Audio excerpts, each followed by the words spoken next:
In the meantime, let's get to Minneapolis, Minnesota now. NewsNation's Ali Bradley on scene once again.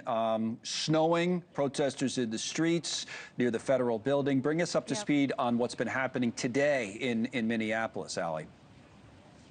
Yeah, hey, Connell. So those protests continue out here today. We were here as clashes broke out once again. We saw a protester being arrested. And what happens every time is these federal police, they surge out of the federal building here in Minneapolis, and they basically zero in on an individual that they know did something. They kind of wait for the calm of the crowd before they come in and target somebody that they saw doing something, whether it was hitting a vehicle, throwing something, or just causing an issue. And so that's what they did, is arrested that person. They deployed several pepper balls in that altercation as well. And we also saw Commander-at-Large Chief Gregory Bovino show up out here. He was with the Border Patrol Chief Mike Banks. And of course, these protesters out here are saying ICE and Border Patrol are racially profiling people, that they're out kidnapping people off the streets. But Chief Bovino says that is not the case. Take a listen.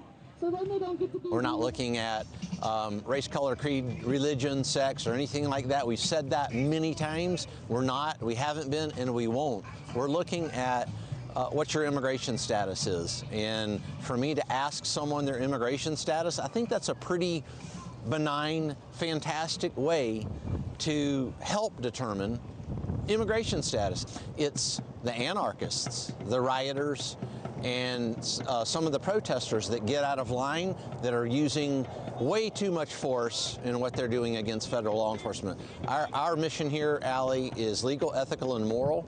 It's peaceful, and we want to keep it that way.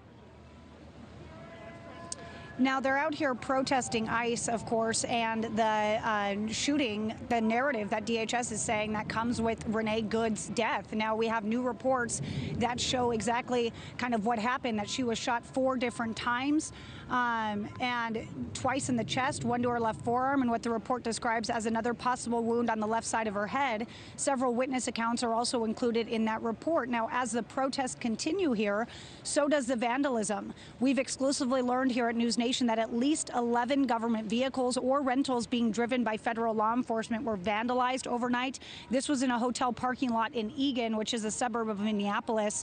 Now you can see that they're tagged with spray paint, and even some had their tires slashed.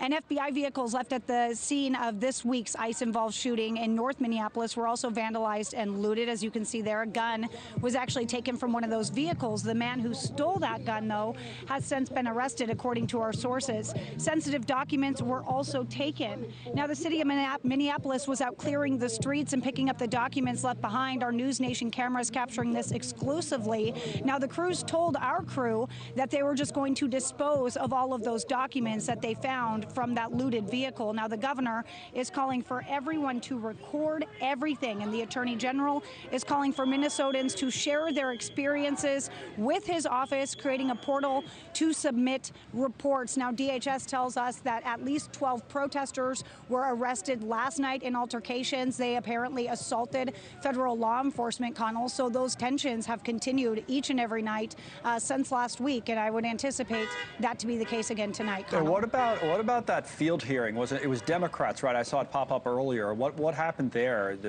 with the politicians?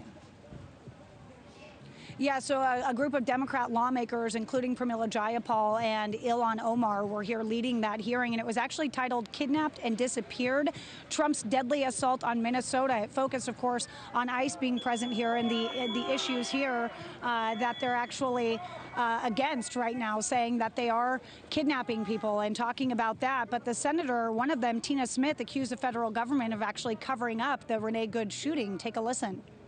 Renee Good, a United States citizen, a wife and a mother, was shot and killed by federal agents in broad daylight in the middle of a Minneapolis street. The federal government, within hours, labeled her as a domestic terrorist before they even knew her name, and are clearly attempting to cover up what happened.